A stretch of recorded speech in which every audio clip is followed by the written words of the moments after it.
Hello guys, good morning. Welcome to my mini vlog. आज चाहिँ हो सन्डे अनि सन्डे हामी युजली चर्चै जान्छ अनि आफ्टर चर्च चाहिँ हाम्रो हल्का सपिङ थियो, त्यही कारणले मैले भ्लग बनाउँछु भनेर सोचेको। किनभने सपिङ थियो वेस्ट पोइन्टमा हैन, वेस्ट पोइन्टमा हामी भाइको सपिङ गर्ने भनेर जानेवाला थियो आफ्टर चर्च। सो हामी जाँदैछौँ अनि चर्च गयो हामी नर्मली। आज 4th सन्डे थियो।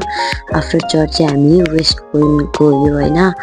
अनि वेस्ट पोइन्ट चाहिँ आज मेरो फर्स्ट टाइम थियो, फर्स्ट एक्सपिरियन्स।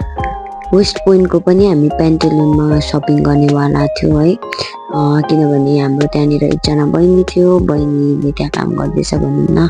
अनि ऊ बहिनीसँगै हामी चाहिँ सपिङ गर्न लागेको हुन्छ भनेर चाहिँ हामी जाँदै थियौँ। अनि म जस्तो एन्ट्री गरेँ मलाई त्यस्तै वाउ फिल भयो है, किनभने सिक्किममा पनि यस्तो दामी मल खोलेको छ है। अब अनएक्सपेक्टेड यत्रो सबैभन्दा गान्तोकमा ठुलो बिल्डिङ ठुलो मल भनेको यही हो है।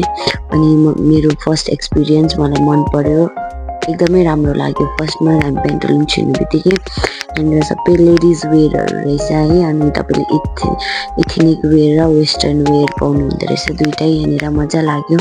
अनि हामी बहिनी पनि भेट्यो। अनि किड्स सेक्सन चाहिँ माथिल्लो तला रहेछ भनेर चाहिँ हामी माथि जाँदैछौँ।